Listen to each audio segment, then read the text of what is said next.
Shalom, everyone, and welcome to another episode of Bayamim Ha'Heim Bizman Hazeh, in those days at these times, where we look at interesting things that happened historically on today's day in Jewish history. So today on the Hebrew calendar is Wednesday, the 25th of Sivan, and historically we have something very interesting that, as we will see at the end of this little video, actually did reverberate throughout history and came up again not too long ago, just a couple of years ago. So this story is recorded both in the Talmud, in Talmud Sanhedrin, and in Megillat Tainit, with some slight variations.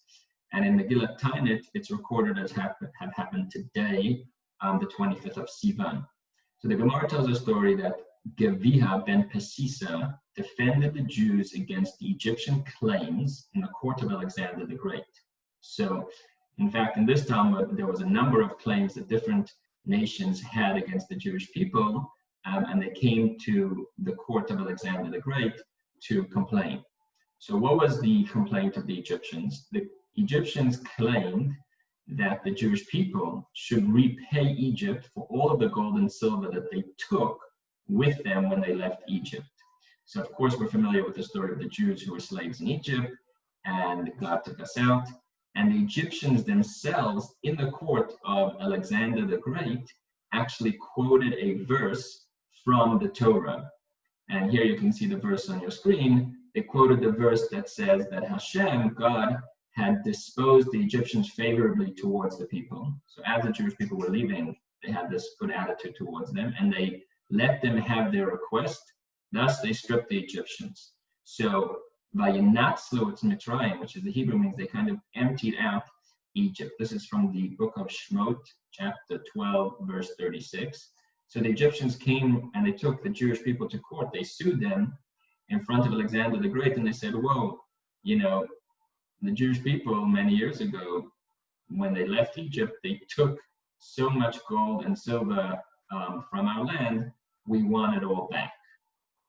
So the Gemara tells, the Talmud tells, and Megillat Tainit tells us that there was a man called Geviha ben Pesisa who had defended the Jewish people a couple of times with these court cases in the court of Alexander the Great. And he was known to be a very simple person. He was not one of the leading sages or the leaders of the Jewish people at the time. He was considered to be a simple person. And he nevertheless was a very humble person. And he said, let me go and argue with them, and I'll have an answer for them. And he said very humbly that if I won't manage to win this argument, so then you, the sages, the leaders of the Jewish people, can say I'm an ordinary person, and the Egyptians have to go to court against the sages. But if I do win, he said, then don't give me any of the credit. Let the credit go to the Torah, and let the credit go to the Jewish people. So the sages gave him permission, and he came in front of them, and he said as follows. He said, where are you quoting from that we emptied Egypt, that we stole from Mitzrayim, we stole from Egypt all this gold and silver, and therefore we should pay it back? You're quoting from the Torah. He said, if you want to quote from the Torah, why don't we go to a different verse in the Torah where it says that the Jewish people were in Egypt for 430 years. And during that time, they were working very difficult and hard slavery. And therefore, he said, you owe us payment for all those years that we were slaves. It's interesting to note, as a side point, that the Jewish people were not enslaved for 430 years. They were enslaved for 86 years. And the calculation, just to kind of get you to 430 years, why he said that the Egyptians owed the Jewish people payment for 430 years of slavery is interesting, because the Torah counts 600,000 people working. That's how many people there were when the Jewish people left Egypt. But we also know that 4/5 of the Jews died during the plague of darkness, the ones that did not believe or did not want to go out from Egypt.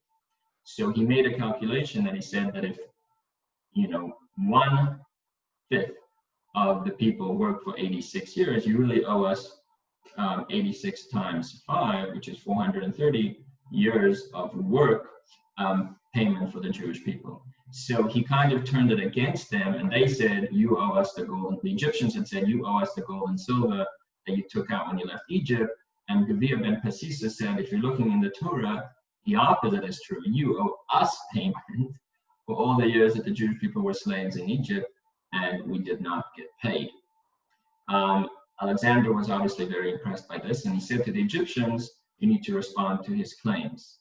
So they said, okay, give us a little bit of time to consider. And they could not find any answer, and they ran away. Immediately, they abandoned the fields, the Talmud tells us, which were basically ready to be for the things to be harvested from the field. And the Gemara says that year was a sabbatical year, which is interesting because the Jews were unable to harvest their own fields, and here God had sent them kind of like a present, where there were ready fields that the Egyptians had abandoned and left.